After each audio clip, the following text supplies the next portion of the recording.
Good morning everyone. अभी मैंने आपके लेसन 11 पर प्रकाश डाला था, अब 12 पर प्रकाश डालने जा रही हूँ, जिसका टाइटल है हिमालय और हम।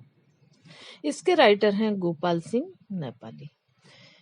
बच्चों, मैं पहले जीवन परिचय पर प्रकाश डाल रही हूँ, उसके बाद ये जो कविता है, ये कविता की एक एक लाइन पर प्रकाश डालना तो संभव नहीं है, इसलिए मैं आपको सिर्फ सार रूप में ही आपको बता पाऊंगी। ओके, तो सर्वप्रथम मैं जीवन परिचय पर प्रकाश डाल रही हूँ।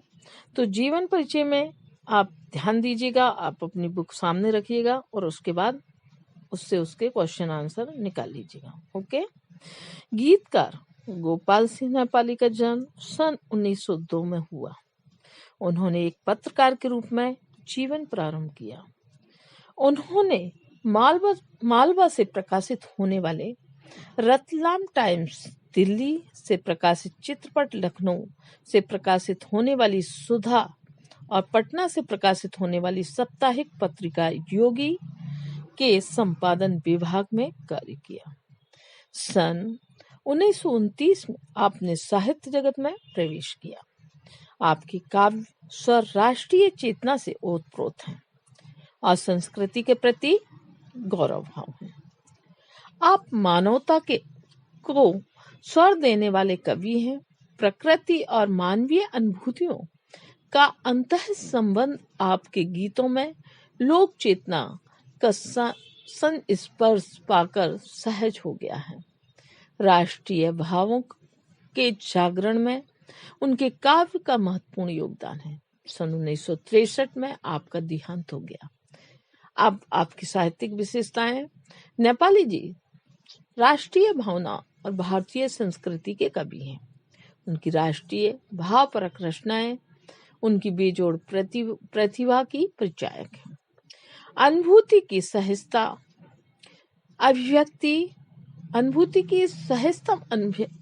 अभिव्यक्ति इनके गीतों की अन्यतम विशेषता है। इन्होंने फिल्मों के गीत भी लिखे हैं और फिल्मी गीतकार के रूप में भी प्रसिद्धि प्राप्त की है। अब इनकी रचनाओं पर प्रकाश डाल रही हूं मैं। तो पंछी, रागनी, टुकड़ी, विद्रोही, नीलिमा आदि इनकी काव्य संग्रह है। इनकी भाषा शैली कैसी है? इनकी भाषा शैली तत्सम शब्दावली युक्त खड़ी बोली है। इनकी काव्य शैली गीत शैली है। इनके गीतों में लय है, संगीत में छंद है, सहज कोमल प्रतीक एवं सुकुमार भाव भंगिता है। भंगिमा इनके काव्य में वैशिष्ट प्रदान करती है।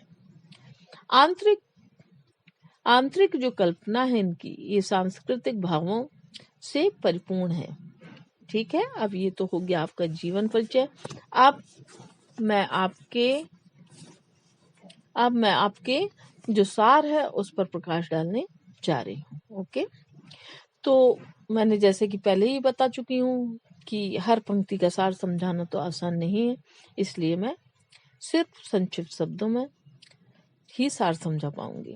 हिमालय और हम, जैसे कि आप सभी को मालूम है कि हमारे यहाँ जो हिमालय पर्वत है वह सबसे ऊंचा है और उससे हमारे क्या संबंध है, इस कविता में यह बताया गया।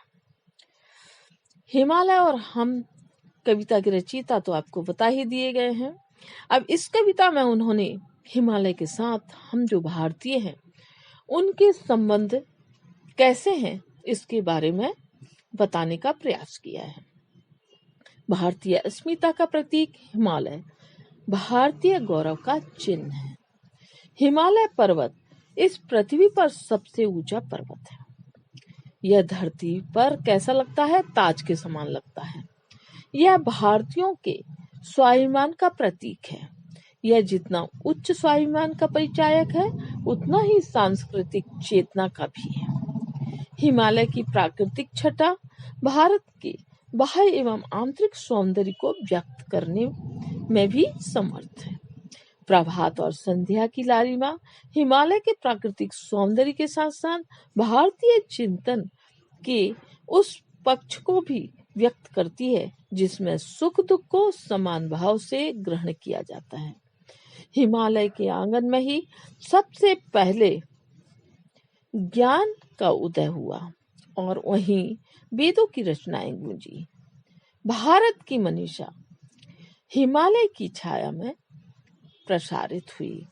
हिमालय की अडिगता और हिमालय का निश्चय ही प्रत्येक भारतवासी के स्वभाव में निहित है, इसलिए यह मृत्युंजयी है। हिमालय तूफानों से लड़ने में समर्थ है। यह कविता हिमालय के माध्यम से भारतीय जीवन शक्ति को प्रकट करती है। इसमें यह बताया गया है कि जिस तरह से हिमालय ताकतवर है, उसी तरह से हम भारतीय भी उसी के समान बहुत अधिक ताकतवर हैं। ये तो आपका सार हो गया। अब इसके बाद जो क्वेश्चन आंसर हैं उनका मैं पीडीएफ बनाकर भेजूंगी। ओके, एक्सरसाइज चाहे तो आप स्वयं भी कर सकते हैं। ओके।